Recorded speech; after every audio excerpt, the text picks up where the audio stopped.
Daily Bible reading, Acts chapter 10, verses 24 through 48. As Kepha entered the house, Cornelius met him and fell prostrate at his feet. But Kepha pulled him up to his feet and said, "Stand up. I myself am just a man." As he talked with him, Kepha went inside and found many people gathered.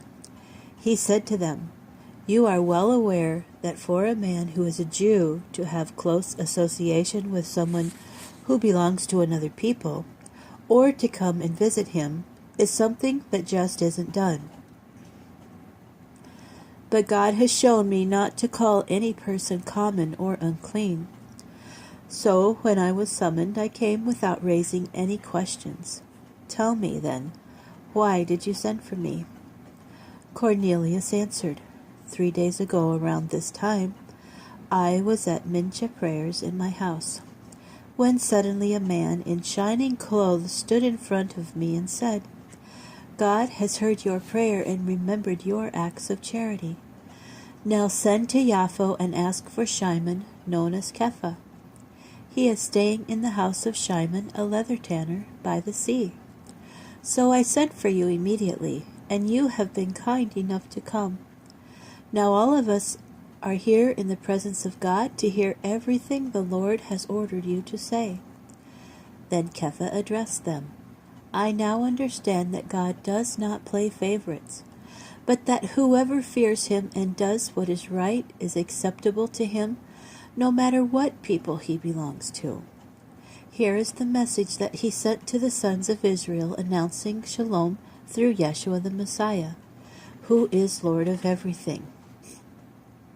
You know what has been going on throughout Yehuda, starting from the Galil after the immersion that Yochanan proclaimed, how God anointed Yeshua from Nazareth with the Ruach HaKodesh and with power, how Yeshua went about doing good and healing all the people oppressed by the adversary, because God was with him. As for us, we are witnesses of everything he did, both in the Judean countryside and in Jerusalem. They did away with him by hanging him on a stake, but God raised him up on the third day and let him be seen, not by all the people, but by witnesses God had previously chosen, that is, by us, who ate and drank with him after he had risen again from the dead.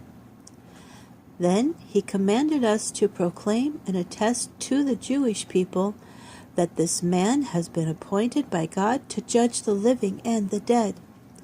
All the prophets bear witness to him, that everyone who puts his trust in him receives forgiveness of sins through his name."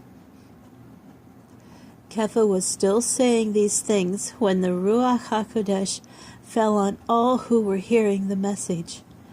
All the believers from the circumcision faction who had accompanied Kepha were amazed that the gift of the Ruach HaKodesh was also being poured out on the Goyim, for they heard them speaking in tongues and praising God.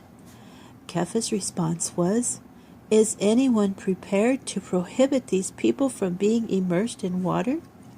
After all, they have received the Ruach HaKodesh just as we did." And he ordered that they be immersed in the name of Yeshua the Messiah. Then he asked Kepha to stay on with them for a few days.